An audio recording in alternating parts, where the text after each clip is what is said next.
الحمد للہ رب العالمین والصلاة والسلام علی رسولہ الکریم اما بعد اعوذ باللہ من الشیطان الرجیم بسم اللہ الرحمن الرحیم یا ایہا الذین آمنوا ما لکم اذا قیل لکم انفروا فی سبیل اللہ اثاقلتم الی الارض ارضیتم بالحیاة الدنیا من الآخرہ فما متاع الحیاة الدنیا فی الآخرة الا قلیل الا تنفروا يعذبكم عذابا علیما ويستبدل قوما غیرکم ولا تضروه شیئا واللہ علی کل شیء قدیر صدق اللہ العظیم سبحان ربک رب العزت عما یصفون وسلام علی المرسلین والحمد للہ رب العالمین اللہم صلی علی سیدنا محمد وعلی آل سیدنا محمد وبارک وسلم اللہم صلی علی سیدنا محمد وعلی آل سیدنا محمد وبارک وسلم۔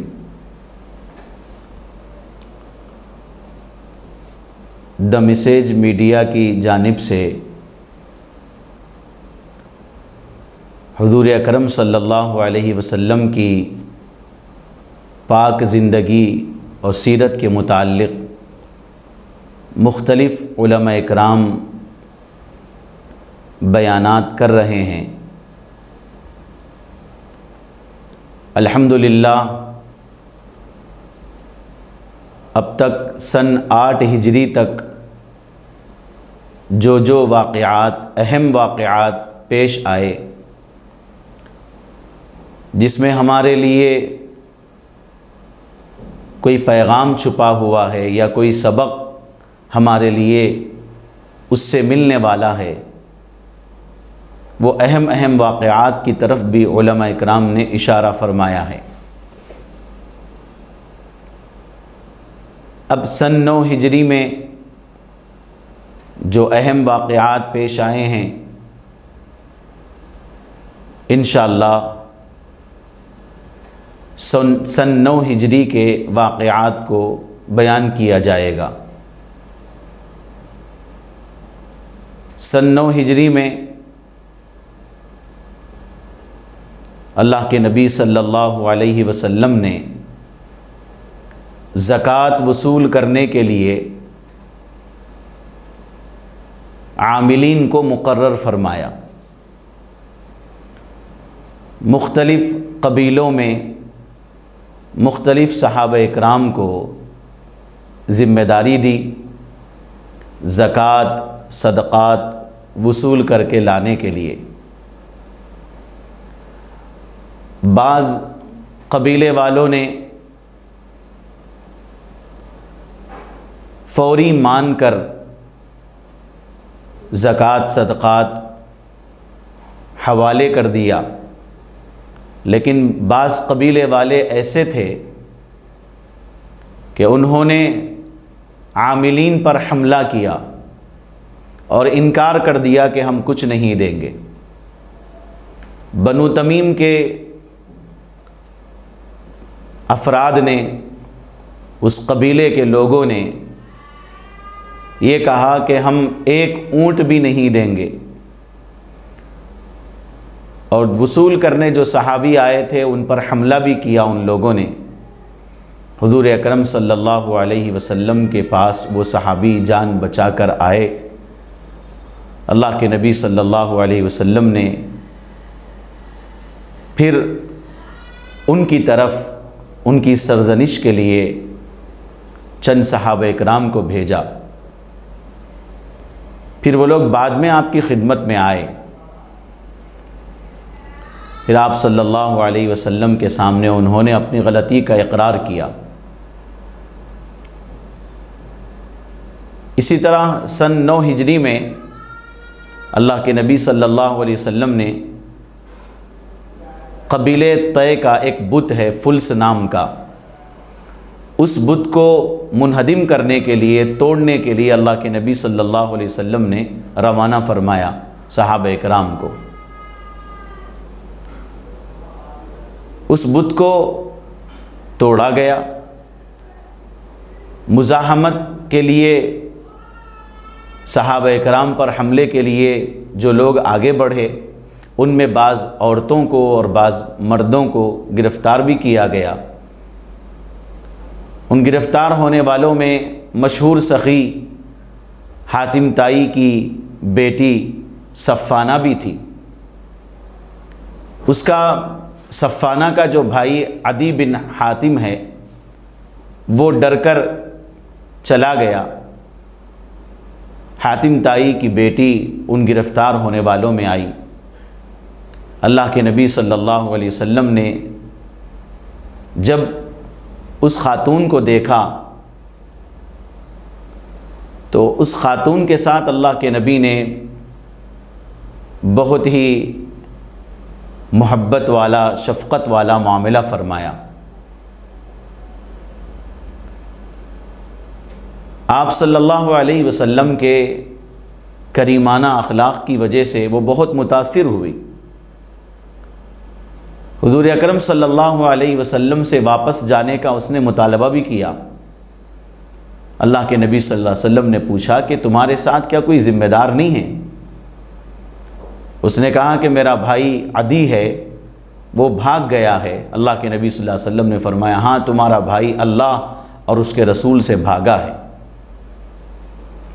جب تک کوئی تمہارے قبیلے کا یا کوئی معتبر آدمی نہ ملے اس وقت تک میں تمہیں جانے نہیں دوں گا۔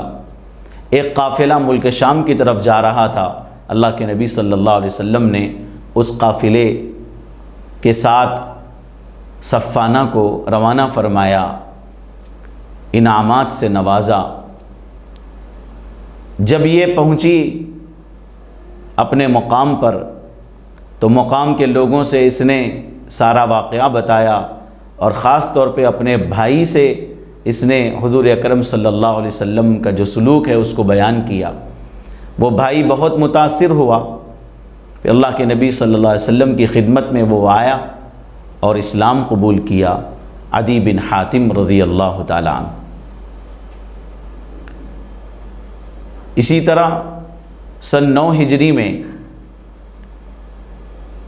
غزوہ تبوک بھی پیش آیا۔ غزوہ تبوک یہ جنگ کیوں ہوئی، اس کا پس منظر کیا ہے؟ قیصر روم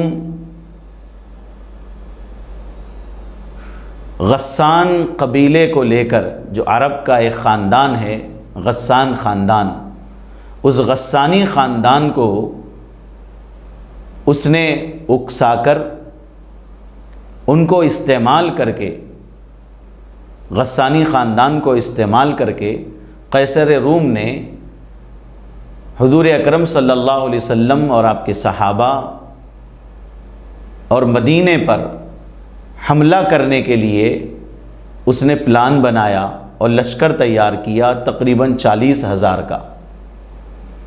اصل میں اس کو یہ خبر پہنچی تھی کہ مدینے میں حضور اکرم صلی اللہ علیہ وسلم کا انتقال ہو گیا ہے، اور وہاں پر بہت ہی تنگی ہے، تنگ دستی ہے، قحط سالی ہے، لوگ پریشان ہیں۔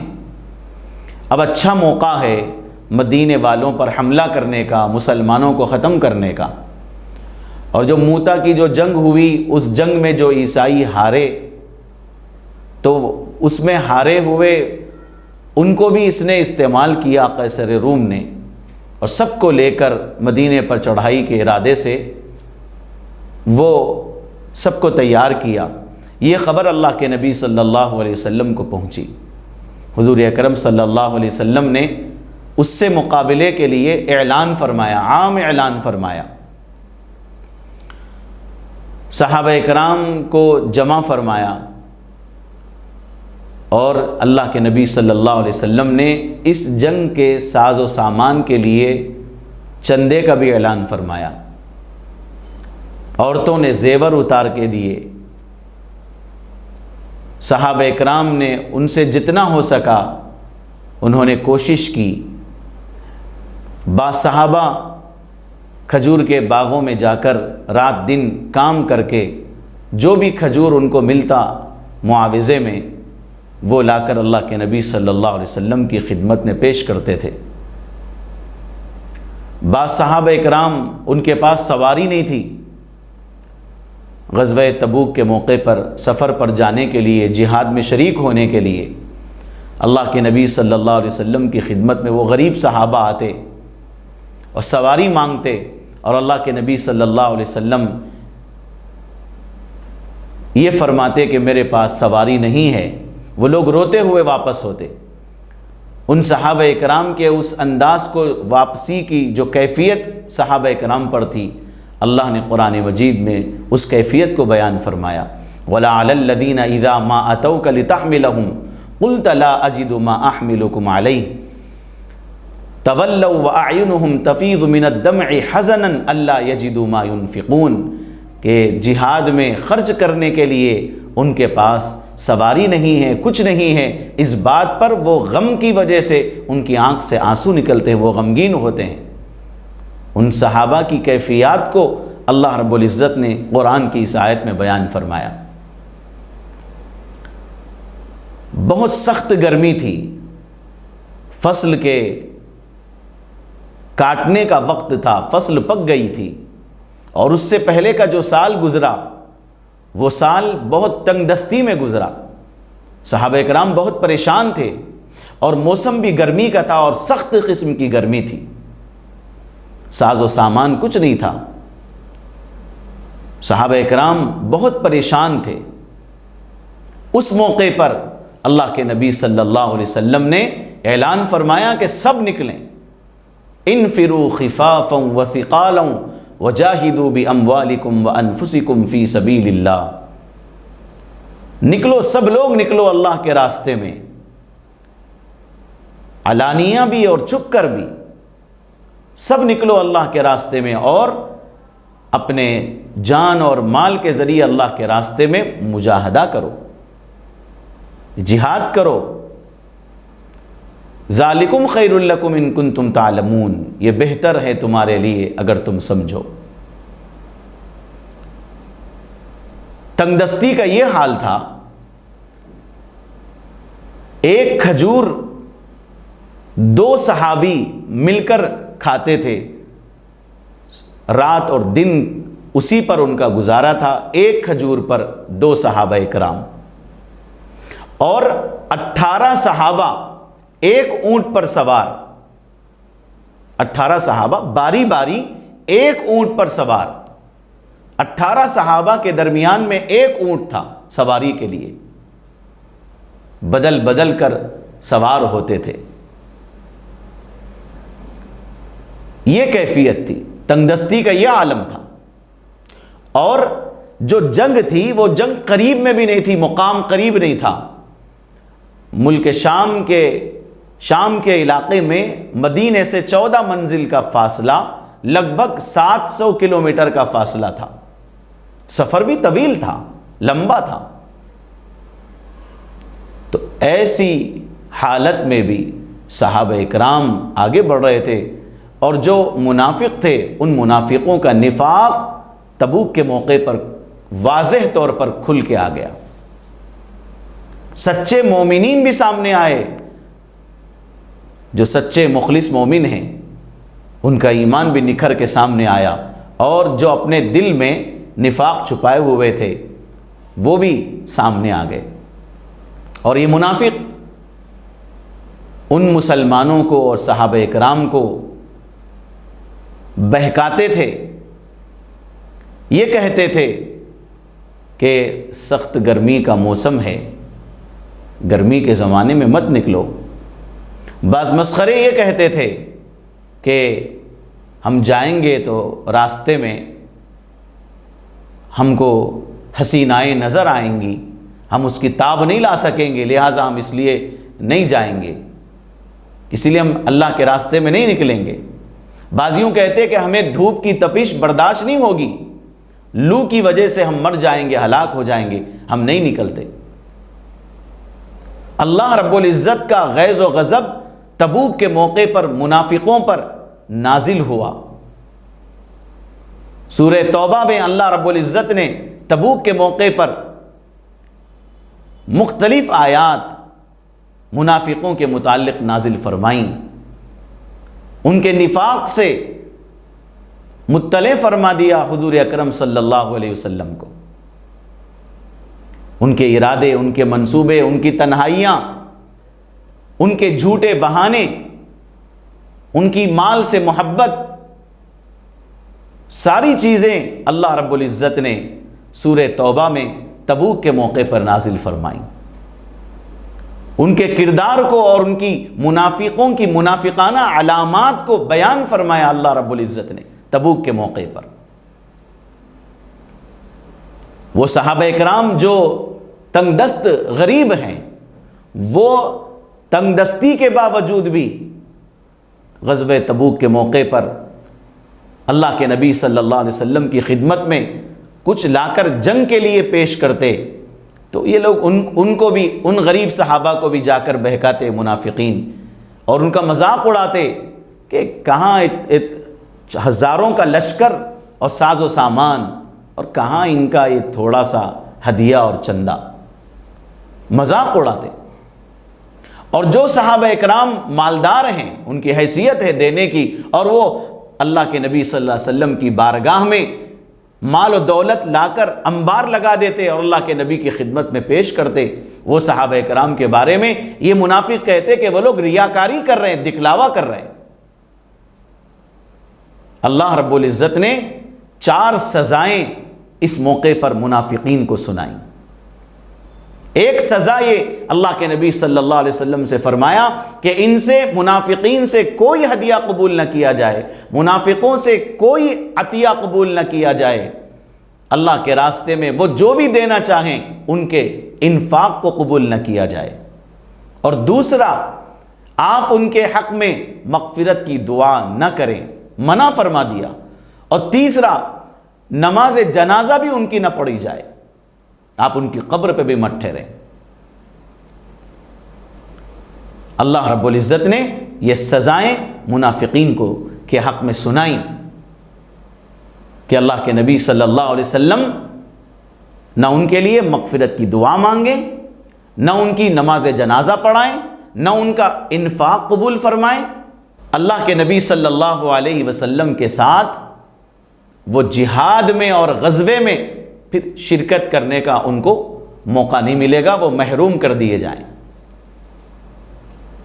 ان کو محروم کر دیا گیا۔ اللہ کے نبی صلی اللہ علیہ وسلم کے ساتھ وہ غزوے میں پھر آئندہ کبھی شریک نہیں ہو سکتے، ان کو محروم کر دیا گیا۔ یہ 4 سزائیں تبوک کے موقع پر منافقوں کے حق میں اللہ رب العزت نے نازل فرمائی۔ صحابہ اکرام راستے میں جب پانی کی پیاس ہوتی اور شدید پیاس، اس موقع پر اونٹ کو ذبح کر کے اس میں جو پانی اسٹور ہوتا، اونٹ اپنا جو پانی محفوظ رکھتا، وہ پانی نکال کر پیتے تھے۔ تبوک کے موقع پر صحابہ اکرام نے بھوک کی شدت کی وجہ سے پتے بھی کھائے، گرمی بھی بہت سخت تھی اور بھوک بھی صحابہ اکرام کو ستا رہی تھی، لیکن دیوانہ وار اللہ کے نبی صلی اللہ علیہ وسلم کے فرمان پر عمل کرتے ہوئے صحابہ اکرام آگے بڑھے، آپ کی آواز پر لبیک کہا اور صحابہ اکرام نکلے تبوک کے لیے۔ 30,000 صحابہ اکرام کا لشکر ہے۔ رجب کے مہینے میں جمعرات کے دن اللہ کے نبی صلی اللہ علیہ وسلم مدینے سے نکلے۔ راستے میں وہ مقامات بھی آئے جن مقامات پر عذاب نازل ہوا پچھلی قوموں پر، قوم سمود پر۔ جب وہ مقام آیا تو اللہ کے نبی صلی اللہ علیہ وسلم نے فرمایا کہ یہاں کوئی رکنا نہیں چاہیے، اور یہاں کا کوئی پانی بھی استعمال نہ کرے۔ اگر کسی نے پانی لے لیا ہے اور اس سے آٹا گوندا ہے تو وہ آٹا اونٹوں کو کھلائے اور وہ پانی پھینک دے، استعمال نہ کرے۔ اور یہاں سے روتے ہوئے، استغفار کرتے ہوئے، اللہ کی طرف رجوع ہوتے ہوئے یہاں سے جلدی جلدی گزرو۔ اور آپ صلی اللہ علیہ وسلم نے اپنے چہرے پر کپڑا بھی ڈال لیا، چونکہ جہاں اللہ کا عذاب نازل ہوا ہے اس جگہ کے اثرات ہوتے ہیں، اس سے بچنے کی تلقین کرتے ہوئے اللہ کے نبی صلی اللہ علیہ وسلم نے سفر کو جاری رکھا۔ آپ تبوک کے مقام پر پہنچے۔ تبوک کے پاس پانی کا ایک چھوٹا سا چشمہ تھا، پانی اس کے اندر نہیں تھا۔ اس وقت صحابہ کرام کو پانی کی ضرورت تھی۔ اللہ کے نبی صلی اللہ علیہ وسلم نے وہاں وضو فرمایا، صحابہ سے فرمایا کہ کوئی پانی کو ہاتھ نہ لگائے۔ اللہ کے نبی نے پانی لیا اور اس سے وضو فرمایا، اور وضو کا پانی آپ نے چشمے میں ڈالا تو اللہ رب العزت نے بطور معجزہ آپ صلی اللہ علیہ وسلم کے مبارک ہاتھوں میں وہ برکت رکھی کہ 30,000 کا لشکر پانی نہ صرف پیا بلکہ صحابہ کرام نے اپنے ساتھ پانی بھی رکھ لیا۔ اور اللہ کے نبی صلی اللہ علیہ وسلم نے ایک صحابی سے فرمایا کہ تم دیکھو گے کہ یہ چشمہ اس سے اس کے آس پاس کے علاقے سرسبز و شاداب ہوں گے، اگر تم دیکھو تو دیکھو یہ علاقہ پورا سرسبز و شاداب ہوگا۔ آج بھی وہاں پر ہریالی ہے اور شادابی ویسے ہی برقرار ہے۔ اللہ کے نبی صلی اللہ علیہ وسلم نے اس مقام کے متعلق فرمایا۔ غزوہ تبوک کو غزوۃ العسرہ بھی کہا جاتا ہے، چونکہ یہ تنگ دستی اور پریشانی کے عالم میں پیش آیا، اسی لیے اس کو عسرہ بھی کہا جاتا ہے کہ تنگی والا غزوہ۔ اللہ کے نبی صلی اللہ علیہ وسلم نے وہاں پر 20 دن قیام فرمایا، جنگ نہیں ہوئی۔ جو قیصر روم ہے اس پر رعب ڈال دیا گیا۔ اللہ کے نبی صلی اللہ علیہ وسلم نے فرمایا میری مدد کی گئی رعب کے ذریعے۔ جتنے علاقے کے لوگ تھے ملک شام کے اور اطراف کے، سب لوگوں کو اطلاع ملی کہ حضور اکرم صلی اللہ علیہ وسلم ایک بہت بڑے لشکر کے ساتھ صحابہ کرام کے ساتھ آئے ہیں، اور سب کے دلوں میں رعب پڑ گیا، ڈر بیٹھ گیا، اور وہ قیصر روم ڈر کے مارے وہ مقام حمص میں چلا گیا۔ اس کا لشکر تتر بتر ہو گیا، سب منتشر ہو گئے، کوئی جنگ کے لیے تیار نہیں ہوا، سب بھاگ گئے۔ اللہ کے نبی صلی اللہ علیہ وسلم فوری واپس نہیں ہوئے، وہاں آپ نے قیام فرمایا، 20 دن آپ رہے۔ یہ 20 دنوں میں اطراف کے جتنے بھی قبیلے والے تھے اور عیسائیوں کے جو سردار تھے، پادری تھے، وہ سب اللہ کے نبی صلی اللہ علیہ وسلم کی خدمت میں آئے۔ انہوں نے کچھ معاہدے اللہ کے نبی سے کیے اور جزیہ دینے کا اور کچھ معاوضہ دینے کا انہوں نے اللہ کے نبی صلی اللہ علیہ وسلم کے سامنے معاملہ کیا اور اس کا مطالبہ رکھا۔ اللہ کے نبی نے ان معاہدوں کو قبول فرمایا اور ان کو امان دے دی۔ ان لوگوں نے اپنے آپ کو حوالے کر دیا اللہ کے نبی کے سامنے، رعب بیٹھ گیا تھا سب کے دل میں۔ حضور اکرم صلی اللہ علیہ وسلم تبوک سے واپس ہوئے۔ جس وقت آپ جا رہے تھے تو مسجد قباء کے پاس میں ابو عامر فاسق نامی اس بدمعاش نے رائے دی تھی کہ یہاں پر ایک مسجد بنائی جائے، چونکہ میں قیصر روم کے پاس لشکر لانے کے لیے جا رہا ہوں، اس مسجد میں ہم یہاں بیٹھ کر قیصر روم کا قیام بھی یہاں ہوگا مسجد میں، اور یہاں بیٹھ کر ہم مسلمانوں کے خلاف منصوبے بنائیں گے۔ اس نے رائے دی تھی ابو عامر نے۔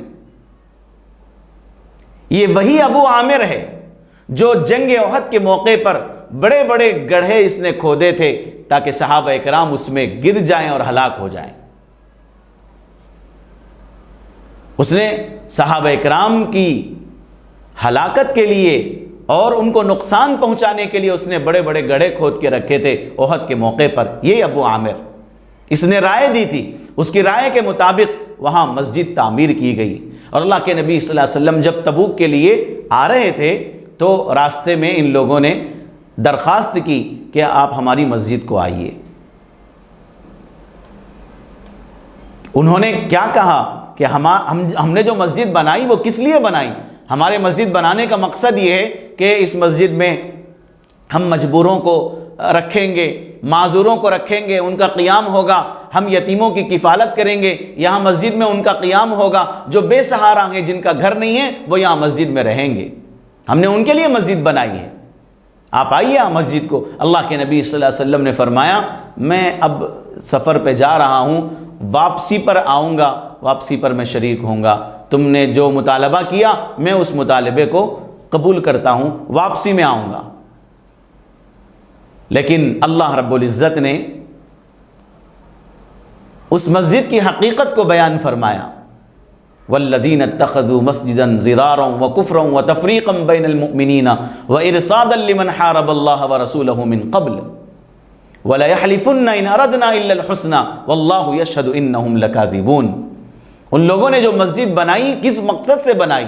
بھلے وہ جو بھی مقصد بیان کر رہے ہوں اور وہ لوگ قسم کھا کے کہیں گے کہ ان اردنا الا الحسنى، ہمارا ارادہ تو اچھا ارادہ ہے، ہم نے نیک ارادے سے بنایا، لیکن اللہ گواہی دیتا ہے کہ وہ جھوٹ بول رہے ہیں. ان لوگوں نے تو مسجد مسلمانوں کو نقصان پہنچانے کے لیے اللہ اور اس کے رسول کے ساتھ، اللہ اور اس کے رسول کی آواز پر لبیک کہنے والوں کے خلاف ان لوگوں نے منصوبہ بنانے کے لیے اس مسجد کو تعمیر کیا ہے. وہ مسجد نہیں ہے، وہ مسجد ضرار ہے، مسجد نقصان پہنچانے والی ہے. اللہ کے نبی صلی اللہ علیہ وسلم کو منع کیا اللہ رب العزت نے کہ آپ اس میں مت جائیے. واپسی پر اللہ کے نبی صلی اللہ علیہ وسلم نے 2 صحابہ اکرام معن بن عدی اور ایک صحابی دونوں سے فرمایا کہ جا کر اس مسجد کو جلاؤ. اللہ کے نبی نے اس کو جلانے کا حکم دیا.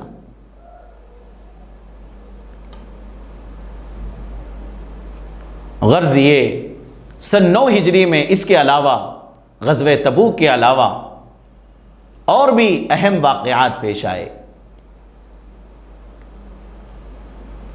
بعض محدثین اور فقہا فرماتے ہیں کہ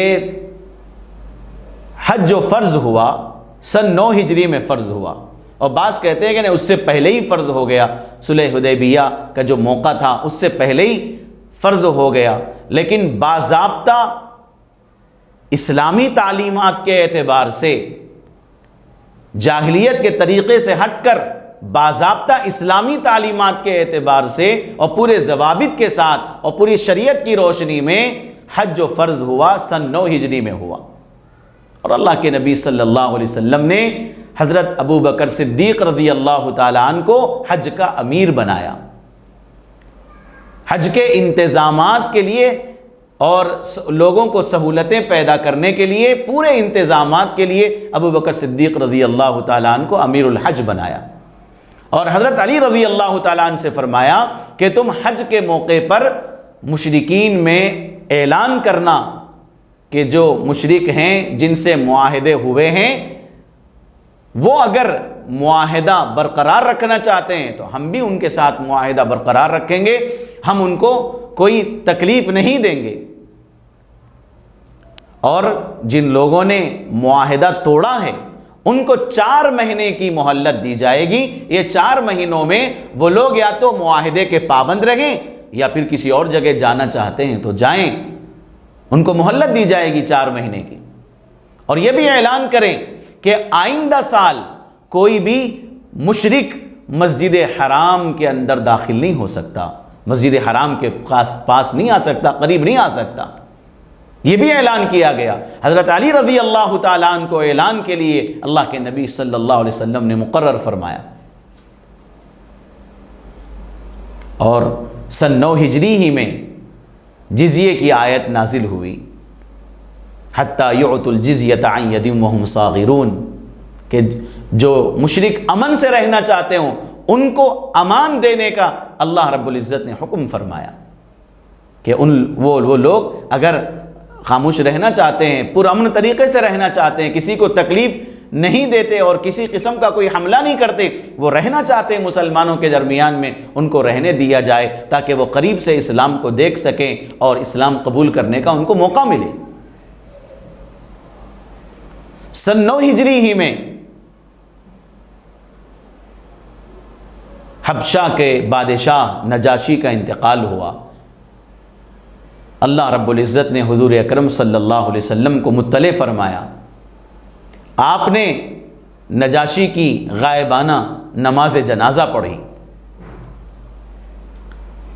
سن 9 ہجری میں سود کی جو حرمت ہے نازل ہوئی، وہ سن 9 ہجری میں نازل ہوئی۔ اس کے بعد کے سال میں عمومی طور پر اعلان کر دیا گیا سود کے حرام ہونے کا۔ جو آیت نازل ہوئی سود کی حرمت پر، وہ سن 9 ہجری میں نازل ہوئی۔ منافقوں کا جو سردار عبداللہ ابن ابی ابن سلول، اس کا انتقال سن 9 ہجری میں ہوا۔ اللہ کے نبی صلی اللہ علیہ وسلم نے ان کے بیٹے کی دلجوئی کے لیے اپنا کرتا مبارک، اپنی چادر مبارک آپ نے ان کے کفن کے لیے حوالے فرمائی۔ سن 9 ہجری میں اور بھی واقعات پیش آئے، لیکن جو اہم واقعے تھے وہ آپ حضرات کی خدمت میں اس کو بیان کیا گیا ہے۔ اللہ رب العزت سے دعا ہے کہ اللہ رب العزت جتنی سیرت کے متعلق باتیں بیان کی گئیں اور جو اہم پیغام ہر بیان کے اندر ہمیں ملتا ہے، اس پیغام کو ہم سامنے رکھ کر زندگی گزاریں اور اس پیغام کو ہم قبول کریں اور حضور اکرم صلی اللہ علیہ وسلم کی جو سیرت ہے اس سیرت کو اپنائیں۔ آپ کے جو اخلاق ہیں وہ اخلاق کو ہم اپنی زندگی میں لائیں۔ جو بھی غزوہ آپ کے سامنے، جتنے بھی غزوات کا ذکر کیا گیا، جو بھی بیان کیا گیا غزوہ، اس کا جو پس منظر ہے اور پھر غزوے کا جو جنگ میں جانے کا جو طریقہ ہے اور وہاں قیام کا جو طریقہ ہے، وہ پوری تفصیلات اللہ کے نبی صلی اللہ علیہ وسلم کے جو آپ کے صحابہ اکرام کا جو انداز جنگ میں جانے کا اور جنگ میں شریک ہونے کا، اور جنگ کیوں ہوئی، کیا واقعہ پیش آیا، کس لیے آپ نے اقدام فرمایا اور کس لیے آپ آگے بڑھے، وہ ساری تفصیل آپ کے سامنے آئی۔ خلاصے کے طور پر جتنے غزوے ہوئے ہیں ان تمام غزووں کے پیچھے دشمن نے شروعات کی ہے، دشمن نے حملہ کیا ہے۔ اللہ کے نبی صلی اللہ علیہ وسلم نے دشمن کے فتنے سے بچنے کے لیے اور دشمن سے اپنے آپ کو بچانے کے لیے، دفاع کے لیے اللہ کے نبی صلی اللہ علیہ وسلم نے قدم آگے بڑھایا، صحابہ اکرام کو لے کر آگے بڑھے۔ حضور اکرم صلی اللہ علیہ وسلم نے خود اپنے طرف سے تلوار نہیں اٹھائی، موقع دیا۔ جب تک مکے میں رہے آپ ہر ظلم کو برداشت کرتے رہے، آپ کے صحابہ بھی برداشت کرتے رہے۔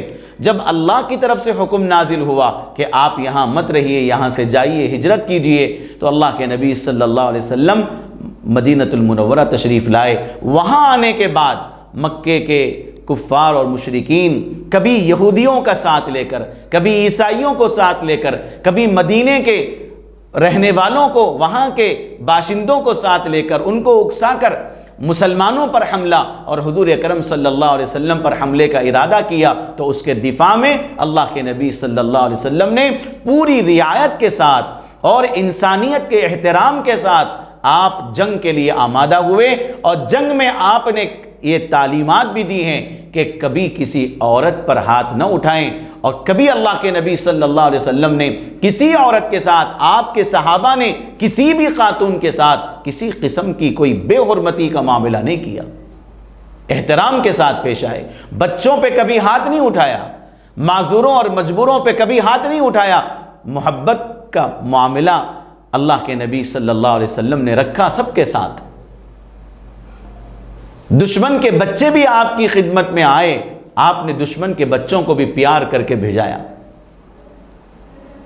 یہ نہیں، صحابہ اکرام سے یہ نہیں فرمایا کہ دشمن کا بچہ ملا ہے لہٰذا حملہ کرو، دشمن کے ساتھ ہماری دشمنی ہے لہٰذا دشمنی اس کے بچوں پہ نکالو اور اس کی عورتوں پہ نکالو۔ اللہ کے نبی نے منع فرمایا۔ آج پوری دنیا واویلا مچاتی ہے کہ اسلام تلوار کی زور پر پھیلا۔ محمد صلی اللہ علیہ وسلم نے مشرکوں کو، کافروں کو، جو مسلمان نہیں ہیں، آپ کی بات نہیں مانتے ہیں، قرآن پر ایمان نہیں لاتے ہیں، آپ کی نبوت اور رسالت کو تسلیم نہیں کرتے ہیں، لہٰذا ان کو ختم کر دیا جائے۔